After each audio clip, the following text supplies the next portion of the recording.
Good morning, student. I am Rajesh Choris here. Today we are going to start our new topic, advantage and disadvantage of the friction. Okay. So ये class है chapter number 12 friction का हमारा third video है. ठीक है. तो इसमें हम देखो एडवांटेज और डिसएडवांटेज के बारे में डिस्कस करेंगे. ठीक है.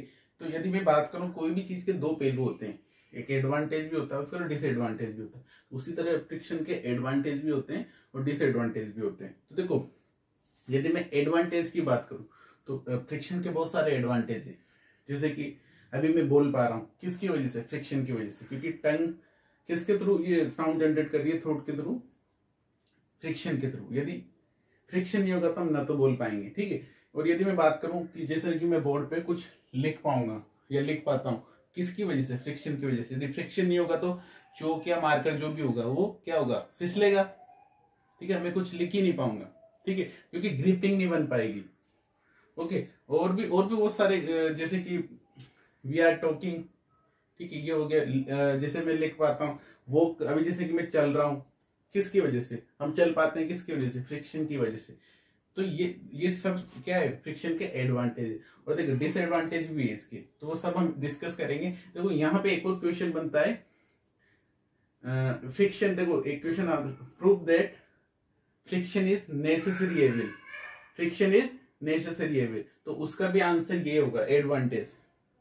नेसेसरी एविल मतलब एक एडवांटेज, मतलब फ्रिक्शन नेसेसरी एविल है. ठीक है. तो उसका भी यही आंसर होता है. ठीक है. एडवांटेज, एक तरह से वो एडवांटेज ही होते हैं. ठीक है. अब यदि मैं बात करूं एडवांटेज ऑफ फ्रिक्शन, तो friction help us in walking. देखो जो हम वॉक कर पाते हैं वो किसकी वजह से? किसकी हेल्प से? फ्रिक्शन की. आपने देखा होगा कहीं पे यदि ऑयल वगैरह या फिर कहीं पे पानी वगैरह फैला होता है या कोई प्लेन सरफेस होती है, तो वहां पे हम सही तरीके से चल नहीं पाते या फिसल जाते हैं. तो ऐसा क्यों होता है? क्योंकि वहां फ्रिक्शन कम हो जाता है. ठीक है.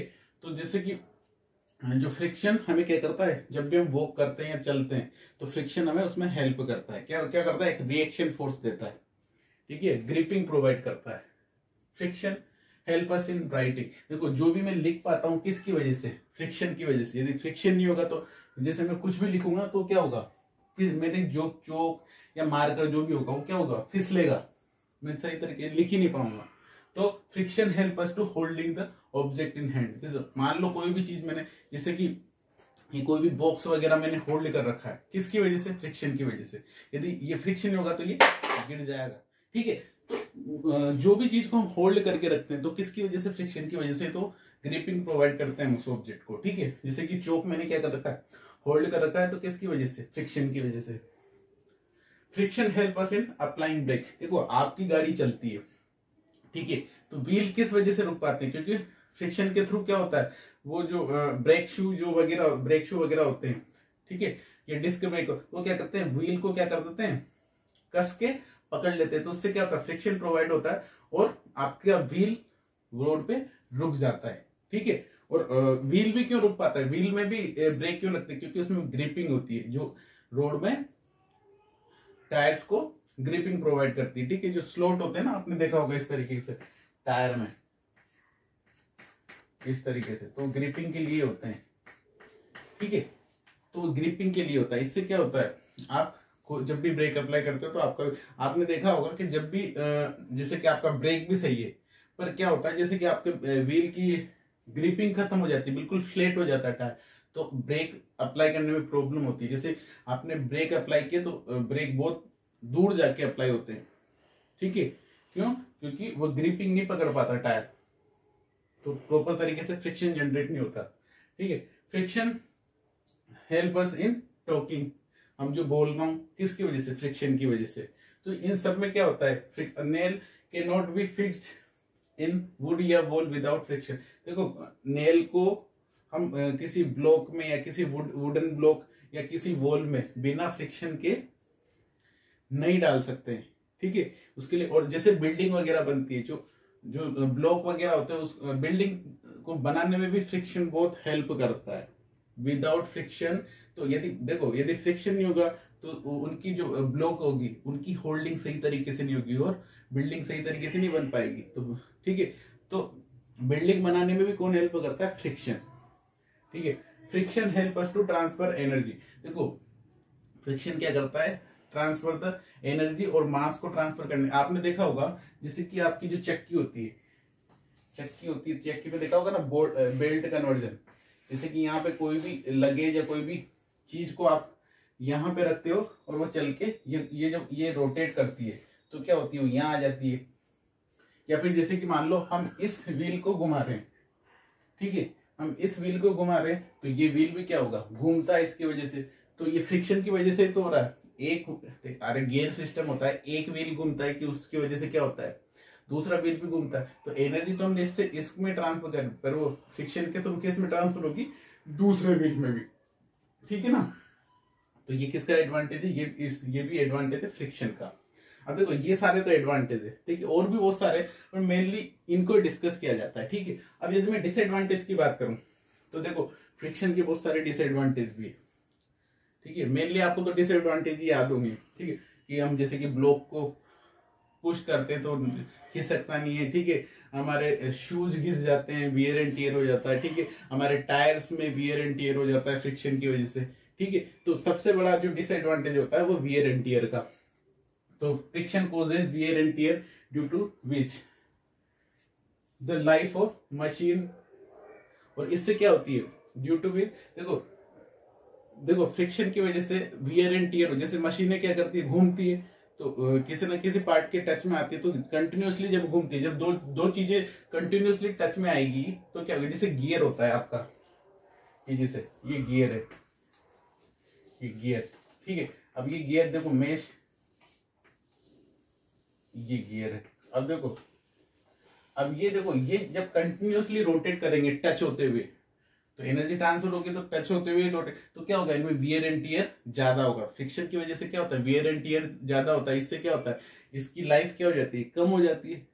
अरे वियर एंड टियर होगा तो क्या होगा, और मेंटेनेंस की रिक्वायरमेंट ज्यादा होगी, ठीक है। मेंटेनेंस की ज्यादा रिक्वायरमेंट पड़ती है फ्रिक्शन से। तो जैसे आपने देखा होगा ना, शूज ज्यादा घिसते हैं, या आपके टायर्स, ये भी क्या हो गया एक तरह से डिसएडवांटेज। देख लेना शूज एंड टायर आर, ठीक है, इनमें क्या होता है, वियर एंड टियर हो जाता है, wear and tier in tyre and shoes, ठीक है। तो इनमें क्या होता है, फ्रिक्शन की वजह से होता है। एक तरह से डिसएडवांटेज हो गया ना, हमें जल्दी जल्दी टायर्स बदलने पड़ते हैं हमारे व्हीकल्स के, या हमारे शूज हमें बार बार बदलने पड़ते हैं, किसकी वजह से, फ्रिक्शन की वजह से, ठीक है। लाइफ ऑफ मशीन, इस वियर एंड टियर क्या होने से, इससे क्या होता है, कोई भी पार्ट्स की या पूरी मशीन की लाइफ क्या हो जाती है, रिड्यूस हो जाती है। जैसे कि मान लो 100 ईयर है, तो फ्रिक्शन यदि ज्यादा होगा तो वो 80 ईयर या 70 ईयर में वो खत्म हो जाएगी, ठीक है। Loss of energy in the form of heat.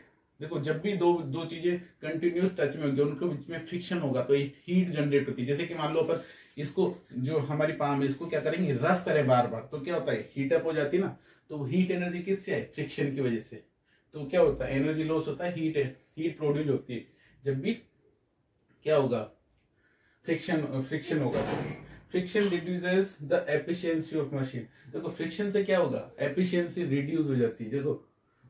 देखो energy loss, maximum energy loss किस में जाता है, जब देखो हमने जैसे व्हीकल ही होगी, व्हीकल में पावर ट्रांसफर, देखो इंजन से पावर बनती है पर कहां तक ट्रांसफर होती है, आपके व्हील तक। तो देखो चीजें क्या है, एक दूसरे से टच है, जैसे गियर दूसरे गियर से टच है, फिर शाफ्ट दूसरी शाफ्ट से, इस तरीके से। तो मतलब हमें इंजन से और व्हील तक पावर ट्रांसफर करने में क्या होता है, बहुत सारा फ्रिक्शन लॉसेस हो जाता है, ठीक है। तो इससे क्या होती है, हमारी जो मशीन की एफिशिएंसी होती है वो कम हो जाती है, ठीक है।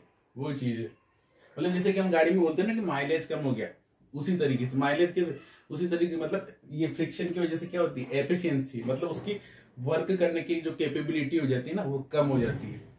और फ्रिक्शन से क्या होता है, जैसे कि आपके शूज और टायर्स का वियर एंड टियर हो जाता है। तो ये सब सारे क्या है, डिसएडवांटेज है किसके, फ्रिक्शन के, ठीक है। अब देखो, अब फ्रिक्शन को कैसे रिड्यूस किया जा सकता है, तो उसके बारे में डिस्कस किया जाए, ठीक है। ये चीज आई थिंक क्लियर होगी आपकी।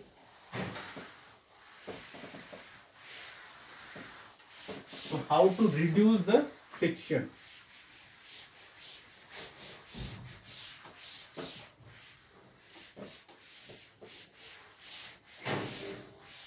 How to reduce the friction? How to how to reduce the friction, friction को कैसे रिड्यूस किया जा सकता है, how to reduce the friction, how to reduce the friction, friction को कैसे रिड्यूस किया जा सकता है। ठीक है, तो देखो सबसे पहले पॉलिश के through, by the polished, by the polishing,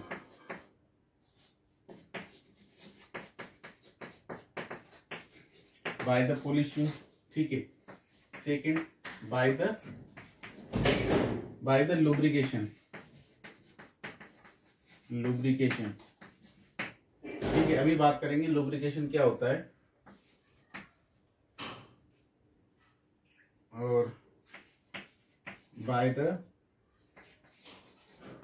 wheel, by the wheel, by the ball bearing, by the ball bearing.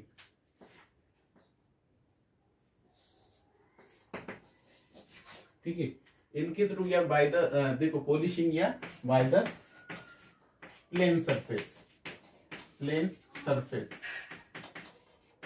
Surface. तो इनके थ्रू हम क्या कर सकते हैं, इनके थ्रू हम क्या कर सकते हैं, फ्रिक्शन को रिड्यूस कर सकते हैं। अब देखो बाय द पॉलिशिंग और बाय द प्लेन सरफेस कैसे हम फ्रिक्शन को कम कर सकते हैं। जैसे कि मान लो कोई ऑब्जेक्ट है ये, ठीक है, ये मान लो कोई सरफेस है, ठीक है, ये कोई सरफेस है। अब इसके ऊपर हमने क्या रखा, कोई ऑब्जेक्ट रख दिया, तो क्या होगा, इसमें फ्रिक्शन ज्यादा होगा। बट क्या किया मैंने, इसमें मान लो पॉलिश कर दी, ये जैसे पॉलिश कर दी, जैसे हम पॉलिश करते ना, तो क्या होगा, और जब इसके ऊपर ये ऑब्जेक्ट रखेंगे तो क्या होगा, इंटरलॉकिंग कम हो जाएगी ना, क्योंकि इसके अंदर जो हिल्स और वैली थी, इसके अंदर जो नीचे वाली सरफेस के अंदर जो हिल्स और वैली थी, उसमें क्या हो गया, आपका पॉलिश की हुई, पॉलिश क्या होगी, उसने वो कवर कर दी, तो क्या होगा, इनकी ग्रिपिंग नहीं बन पाएगी, मतलब इनकी इंटरलॉकिंग वीक हो जाएगी, मतलब सही तरीके से इंटरलॉकिंग। और जब जितना फोर्स इसको हमें मूव कराने में, इसको मूव कराने में जितना फोर्स की रिक्वायरमेंट होगी वो कम होगी, किसके कंपेयर में, इसके कंपेयर में, क्योंकि यहाँ पे कोई पॉलिश वगैरह नहीं है या यहाँ पे कोई प्लेन सरफेस नहीं है। ठीक है, जितनी ज्यादा प्लेन सरफेस होगी फ्रिक्शन क्या होगा, उतना ही कम होगा। ठीक है, तो यहाँ पे हमें इसको मूव कराने में कम फोर्स की रिक्वायरमेंट होगी, क्योंकि यहाँ पे इंटरलॉकिंग क्या होगी, कम होगी। किस वजह से, पॉलिश करने से या फिर प्लेन सरफेस होने से। जितनी प्लेन सरफेस होगी, जैसे कि आपने देखा होगा ना, किसी टाइल्स पे या रोड पे सेम मास के ऑब्जेक्ट को यदि हम मूव कराएं तो जो टाइल्स होगी उस पे कम फोर्स की रिक्वायरमेंट होती है, एक्सटर्नल फोर्स की, compare to the road. Road पे क्या होगा, फ्रिक्शन ज्यादा होगा, क्योंकि रोड क्या होता है, रफली होता है, रफ। ठीक है, तो इस तरीके से बाय द लुब्रिकेशन। अब देखो लुब्रिकेशन में क्या आता है, आपका ऑयल वगैरह आ जाते हैं, ऑयल, जितने भी ऑयल वगैरह हो जाते हैं ना, जैसे कि जेल, ठीक है, जेल वगैरह, ऑयल वगैरह सारा इसके अंदर आ जाता है लुब्रिकेशन के अंदर। तो देखा होगा आपने देखा होगा ना कि कभी भी जैसे कि आपने साइकिल चलाई होगी, तो आप क्या करते हो, जब भी साइकिल वगैरह चलाते हो तो क्या होता है, कभी कभी जब टाइट साइकिल चलने लग जाती है, मतलब चेन बहुत, जो पेडल आप मारते हो वो थोड़ा टाइट हो जाते हैं, तो क्या करते हो आप, साइकिल रिपेयरिंग के शॉप पे जाते हो, अपने घर पे क्या करते हो, ऑयल की बोतल लेते हो और उसमें वो डाल देते हो, तो फिर आपकी साइकिल वापस क्या हो जाती है, स्मूथली चलने लग जाती है। तो ऐसा हुआ क्या, तो उसने क्या किया, जैसे कि आपका जो ये गियर होता है उसमें क्या होता है, ये चेन ये इस तरीके से, तो उसमें जैसे ऑयल डाला तो क्या होता है, लुब्रिकेट, तो यहाँ पे क्या होगा, फ्रिक्शन कम हो गया, एक लेयर चढ़ गई, जिससे क्या होती है, इंटरलॉकिंग कम होगी और आपकी जो साइकिल है इजी वे में चलने लगेगी। या आपने देखा होगा कि आपकी मदर वो जो सिलाई मशीन होती है उसमें जब सिलाई करती है तो बार बार थोड़ी थोड़ी मतलब टाइम में लुब्रिकेंट डालती रहती है, ताकि क्या होते हैं, मशीन सही तरीके से चले। और आपने देखा होगा जो आपका डोर होता है, ये जो आपका जो गेट होता है उसका जो कॉर्नर होता है, जिसमें कि उसमें भी अपन क्या करते हैं, कभी कभी टाइट हो जाता है तो क्या करते हैं, उसमें ऑयलिंग कर देते हैं ना, तो क्या करता है, ऑयलिंग क्या करता है, वो भी लुब्रिकेशन ही तो होता है। तो उससे क्या होता है, जैसे कि मान लो एक, जैसे कि उससे क्या होता है, जैसे कि ये सरफेस होता है ना, इसमें क्या होता है, एक लेयर बन जाती है, एक लेयर, तो फ्रिक्शन कम हो जाता है, इंटरलॉकिंग कम हो जाती है ऑयलिंग से। ठीक है, तो ये बेस्ट मेथड है फ्रिक्शन को कम करने का, ऑयलिंग। ठीक है, बाय द व्हील, देखो व्हील से ही तो मतलब पूरा मतलब ये ट्रांसपोर्टेशन का ट्रेंड ही चेंज हो गया। यदि व्हील नहीं होता तो इमेजिन करो कि क्या होता, कैसे आप मतलब one place to another place जाते। तो ठीक है, तो व्हील ने बहुत इंपॉर्टेंट रोल प्ले करता है। अब व्हील देखो, व्हील के थ्रू हम क्या कर सकते हैं, फ्रिक्शन को कम कर सकते हैं ना। देखो ये चीज दोनों एक ही चीज है, bye the wheel by the ball bearing. कैसे, देखो इससे क्या होता है, एरिया ऑफ कॉन्टेक्ट क्या हो गया, कम। एरिया ऑफ कॉन्टेक्ट क्या होता है, इसमें कम होता है, तो इजी वे में क्या होता है, आसानी से ऑब्जेक्ट मूव कर जाता है। ठीक है, जैसे कि मान लो कोई ऑब्जेक्ट है हमारे पास ये, अब इसको किसी सरफेस पे मूव कराना है, और इसको इसी ऑब्जेक्ट को यदि मैं व्हील के थ्रू मूव कराऊं मान लो, तो क्या होगा, किसमें इजी होगा, इसमें, क्योंकि इसमें एरिया ऑफ कॉन्टेक्ट कम हो गया, इंटरलॉकिंग भी कम होगी, तो इजी वे में इसको हम मूव करा सकते हैं। तो व्हील के थ्रू भी हम क्या, जितने भी व्हीकल्स आपकी होती है, ट्रक, बस, कार, इसमें क्या होता है, व्हील ही तो यूज करते हैं, जो कि फ्रिक्शन को कम कर देता है। ठीक है, जैसे कि आपके जो लगेज, जो बैग होता है, ट्रॉली बैग जिसको बोलते हैं, उसमें क्या होता है, व्हील ही तो लगा होता है। तो उसको देखो, यदि उसमें व्हील नहीं लगाओ तो हमें उसको मूव कराने में या उसको पुल या पुश करने में बहुत ज्यादा फोर्स की रिक्वायरमेंट होती है। बट जैसे व्हील लगा दे तो उसको छोटा बच्चा भी आसानी से पुल या पुश कर सकता है। ठीक है, बाय द बॉल बियरिंग, देखो बॉल बियरिंग क्या होता है, वही देखो ये बॉल, इसमें बियरिंग लगे होते हैं, ये इस तरीके से, मतलब छोटे छोटे व्हील्स ये। ठीक है, और फिर इसमें ये, तो क्या होता है, इसमें शाफ्ट होती है, तो शाफ्ट, तो क्या होता है, यहाँ पे और फ्रिक्शन कम हो जाता है ना। ये यदि मान लो ये यहाँ पे ये बॉल नहीं हो तो क्या हो, इसके टच में हो तो ये भी क्या होगा, फ्रिक्शन बहुत ज्यादा होगा, क्योंकि एरिया ऑफ कॉन्टेक्ट ज्यादा होगा।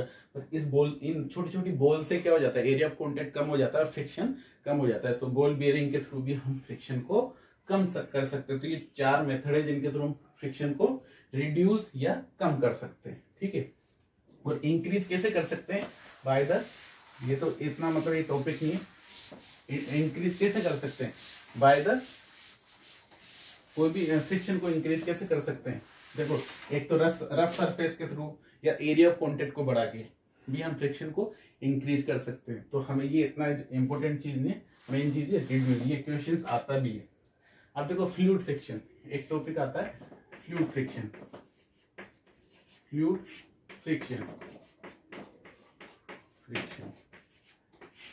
Fluid friction. तो फ्लूइड फ्रिक्शन होता क्या है,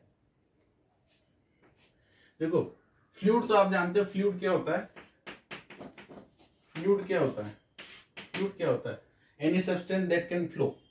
फ्लूइड क्या होता है, any substance that can flow. ऐसा सब्सटेंस हमने लास्ट चैप्टर में डिस्कस किया था, फोर्स एंड प्रेशर, प्रेशर वाले पार्ट में। तो any substance that can flow, ऐसा सब्सटेंस जो कि फ्लो होने की प्रॉपर्टी रखता है, उसको हम क्या बोलते हैं, फ्लूइड। तो जैसे कि लिक्विड, जितने भी लिक्विड, गैसेस, ये सारे क्या होते हैं, फ्लूइड, वाटर, ये सब क्या है, फ्लूइड। तो प्रेशर, सॉरी, तो friction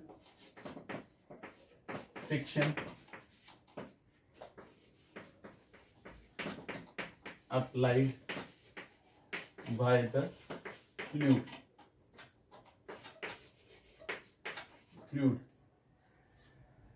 is known as fluid friction.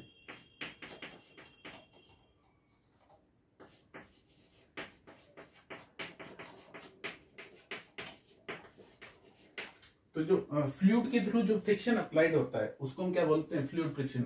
अरे भाई होता है फ्लूइड के थ्रू भी, जैसे कि आप मेरी बात सुनो, जैसे कि वाटर में जब फ्लोट करते हो, मतलब तैरते हो, स्विमिंग करते हो, तो क्या करता है, उसको वाटर को हटाना पड़ता है ना, तो एक तरह से फ्रिक्शन ही तो प्रोवाइड करवा रहा है।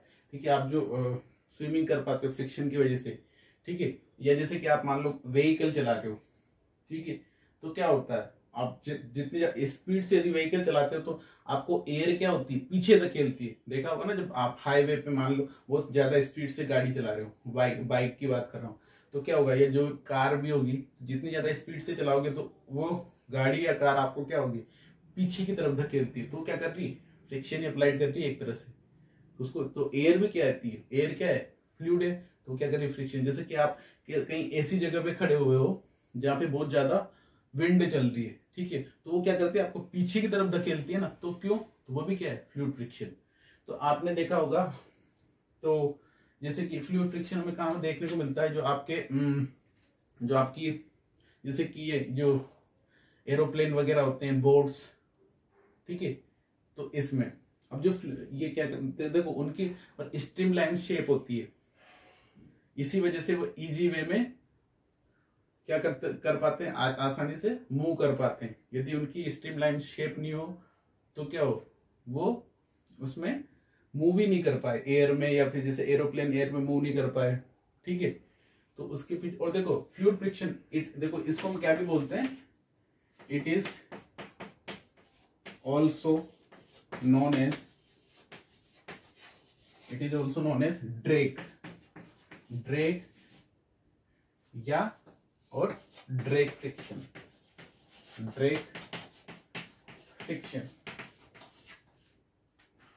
तो ये चीज ध्यान रख लेना, इसको ड्रैग और ड्रैग फ्रिक्शन के नाम से भी जानते हैं, फ्रिक्शन, ठीक है। तो on which factor fluid pressure depend, तो on factor on which fluid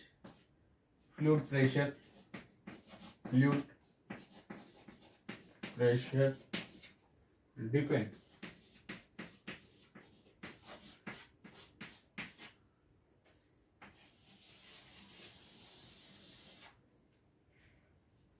तो factor on which fluid pressure depend, factor जिन पे की फ्लूइड प्रेशर डिपेंड करता है, उसमें फर्स्ट है nature of fluid,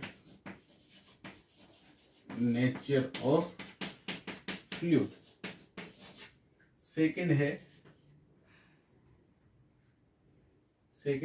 speed of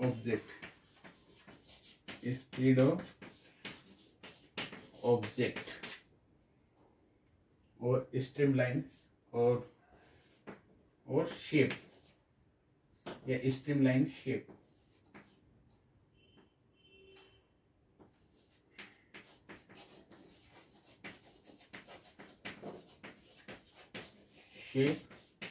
या फिर शेप, ऑब्जेक्ट शेप। अब देखो केस में इन तीनों पॉइंट को समझना, नेचर ऑफ द फ्लूइड। देखो fluid friction nature of fluid पे कैसे डिपेंड करता है, देखो हमने फ्लूइड के बारे में, देखो ऑयल, गैस, वाटर, ये सब क्या है, फ्लूइड है, बिकॉज इनमें फ्लो होने की प्रॉपर्टी होती है। अब देखो देखो मेरे पास दो स्टोन है, सेम साइज सेम मास के। अब देखो एक तो मैं इसको एयर से कोई बोतल फिल है, ठीक है, इसमें गिराता हूं, या फिर और दूसरा में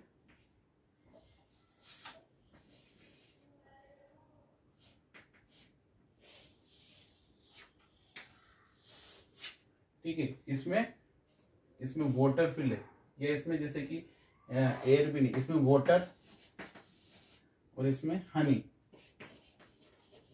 मतलब शहद, ठीक है।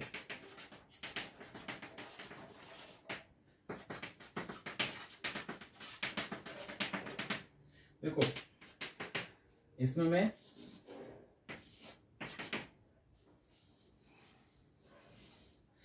देखो, एक तो वाटर की बोतल है, दोनों सेम साइज के, ठीक है, मेरे से बनने में थोड़ा ऐसा हो गया। एक में हनी शहद है ना, उसकी बोतल है, ठीक है। तो क्या हो गया, जैसे कि हम सेम साइज के स्टोन को यदि हम छोड़े तो कौन सा पहले सरफेस को टच करेगा, भाई वाटर का ही करेगा, क्योंकि वाटर का फ्रिक्शन हनी के कंपेयर में क्या होता है, कम होता है। तो हनी तो ज्यादा फ्रिक्शन अप्लाइड करता है, तो यहाँ नीचे बेस तक पहुंचने में वो इस स्टोन को कम टाइम लगेगा, और इसको बहुत ज्यादा टाइम लगेगा। तो यहाँ पे देखो फ्लूइड फ्रिक्शन तो एक तरह से क्या कर रहा है, ये अपोजिट तो कर रहा है, ठीक है, इसके मोशन का, तो मतलब एक फ्रिक्शन फोर्स ही तो जनरेट कर रहा है। तो देखो इस तरीके से पता चल गया ना कि किस में नेचर करता है, नेचर ऑफ फ्लूइड। यदि एयर होगा तो क्या होगा, फ्रिक्शन कम होगा, वाटर होगा तो उससे थोड़ा ज्यादा होगा, और जैसे कि डेंसिटी, मतलब वाटर डेंसिटी पे डिपेंड करता है, ठीक है, और डेंसिटी किसकी, हनी की ज्यादा होती है तो उसमें और ज्यादा होगा, जितनी ज्यादा डेंसिटी उतनी ज्यादा फ्लूइड फ्रिक्शन। अब स्पीड ऑफ द ऑब्जेक्ट, अब स्पीड ऑफ द ऑब्जेक्ट समझना, स्पीड ऑफ द ऑब्जेक्ट पे कैसे डिपेंड करता है, समझना, स्पीड ऑफ द ऑब्जेक्ट पे कैसे डिपेंड करता है। जैसे कि आपने देखा होगा स्पीड, ठीक है, जैसे कि आप नॉर्मली चल रहे हो रोड पे तो आपका फ्रिक्शन, मतलब वो एयर का फ्रिक्शन कम फील होता है। आप जैसे आप गाड़ी पे जा रहे हो, स्लो स्पीड पे जा रहे हो तो क्या होगा, आपको फ्रिक्शन कम फील होता है। पर जब मान लो आप ज्यादा स्पीड पे जाते हो तो वो, तो क्या होता है, एयर आपके ऊपर बहुत ज्यादा फ्रिक्शन, मतलब फोर्स अप्लाइड करती है ऑपोजिट डायरेक्शन, मतलब आपके मोशन को क्या करती है, आप पीछे की, ऐसा लगता है कि आप पीछे की तरफ जा रहे हो।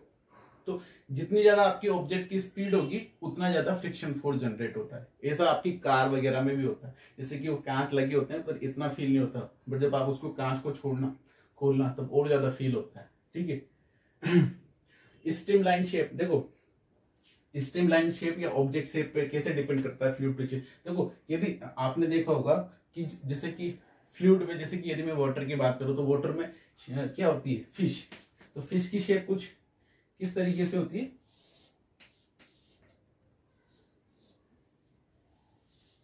कुछ इस तरीके से, ठीक है, कुछ इस तरीके से होती है। तो आप देखना कि जो भी वाटर में जो भी चलेगा, जैसे कि बोट चलती है उसकी शेप भी कुछ इस तरीके से होती है।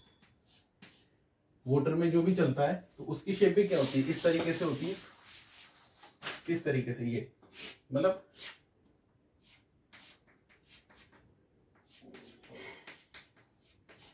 इस तरीके से, मतलब लाइक इस शेप, लाइक फिश शेप, ठीक है, तभी वो चल पाता है। तो ये इसको बोलेंगे स्ट्रीमलाइन शेप, जो मतलब कि उसमें सपोर्ट करती है, ठीक है।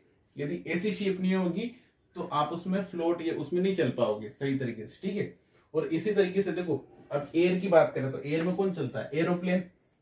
यदि एयर में बात करें तो एरोप्लेन चल पाता है, ठीक है, एरोप्लेन, जैसे कि एरोप्लेन की शेप कैसी होती है,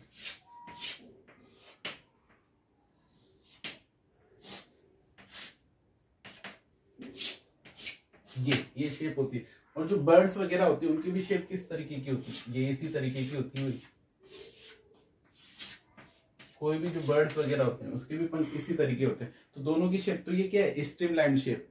इसी वजह से क्या होगा, यदि मान लो इसकी शेप ऐसी नहीं होगी, यहां से ज्यादा होगी, जैसे कि इस तरीके से होगी, तो क्या होगा, एयर का फ्रिक्शन बहुत ज्यादा होगा और ये चल ही नहीं पाएगा, मतलब इतना ज्यादा फ्रिक्शन, तो हमें बहुत ज्यादा इसको मूव कराने के लिए तो स्ट्रीमलाइन शेप, ताकि मिनिमम फ्रिक्शन मिले या मिनिमम ड्रैग मिले, ठीक है, समझ गए। तो इस तरीके से स्ट्रीमलाइन शेप क्या करती है, फ्रिक्शन को अफेक्ट, फ्लूइड फ्रिक्शन को अफेक्ट करती है, ठीक है। तो और यदि फ्लूइड फ्रिक्शन को कौन कम करता है, स्ट्रीमलाइन शेप, ये क्या करती है, फ्रिक्शन को कम कर देती है। यदि ऐसी शेप नहीं होगी स्ट्रीमलाइन शेप, मान लो कोई भी आड़ी टेढ़ी कैसी भी शेप होगी तो वो नहीं चल पाएगी, उसमें फ्रिक्शन बहुत ज्यादा, तो आप फ्लाई नहीं कर, आपका जो एरोप्लेन है फ्लाई नहीं कर पाएगा, ठीक है। तो ये था हमारा छोटा सा ये टॉपिक था, तो ये भी कवर हो गया। अब आई थिंक ये चैप्टर फिनिश हो गया। Okay, thank you.